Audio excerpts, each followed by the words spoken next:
What is going on? Vintage Micro Camper, episode number 5. I am boondocking in Farewell Bend, Oregon.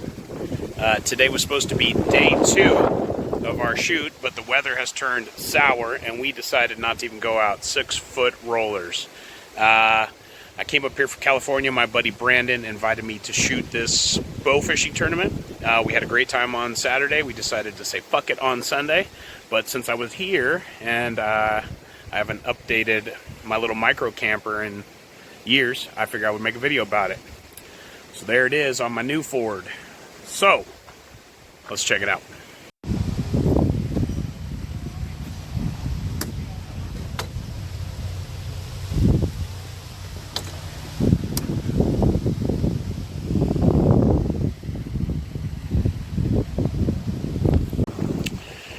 So Brandon hit me up 2 weeks ago, says, hey man, you want to shoot? I says, yeah.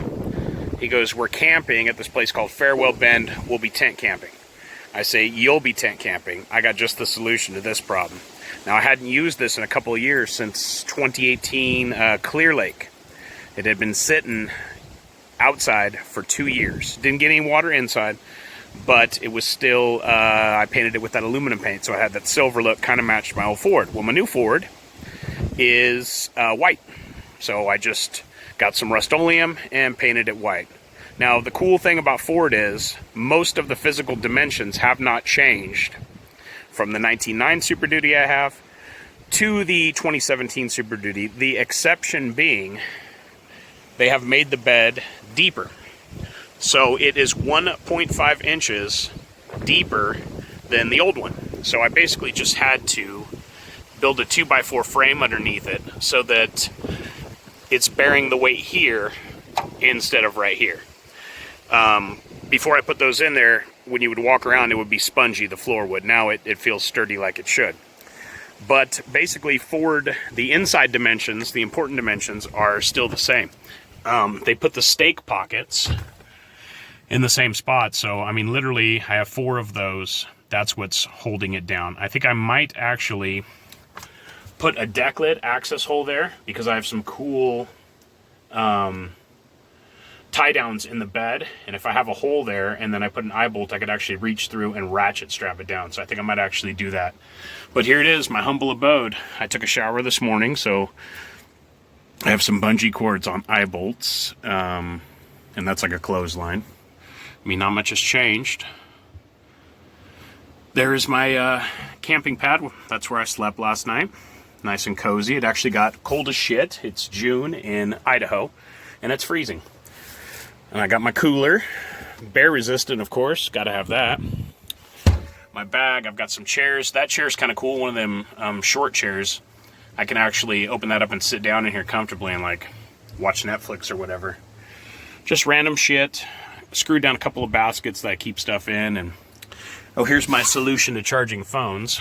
So this dude takes your regular Makita battery and then has USB ports.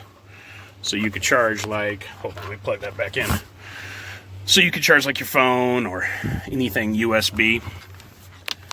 And I got a couple of these nets on Amazon, and I just got them hanging in here to keep shit a little more organized. I put hats and shirts in that one, and then, you know, random stuff that's fairly lightweight. And this is pretty cool. This is my shower for when you're, hold on, let me get it. When you're boondocking. This does not make for good video. So it's just a 2-gallon garden sprayer, and I rigged up just a spray nozzle on it. You just pump it up, get yourself wet, and you know, soap up, do what you got to do, and then rinse yourself off. And a 2-gallon shower, I could shower 3 times pretty comfortably. And if you leave it out in the sun, the water will get nice and warm. Yeah, and I've got one of those cool old school, that thing folds out into like a table and chairs that, you know, 4 people can actually sit at. And behind my gear bag is another pad in case somebody else wants to sleep in here. Yeah, but there it is. This thing survived a 700-mile voyage across some pretty rough fucking highway, me doing 75-80 the whole way, just C-clamp down. So that's why I keep it around. It didn't cost me much money to build it. I've saved way more in hotels, sleeping in parking lots and shit at bow fishing tournaments to pay for this thing many times over. And naturally, you got to put some cool stickers back there. So, my humble abode for the last 3 days. I am now on my way to Boise to see my buddy that moved up there a few years ago. Then after that, head back to California. Thanks for watching, guys.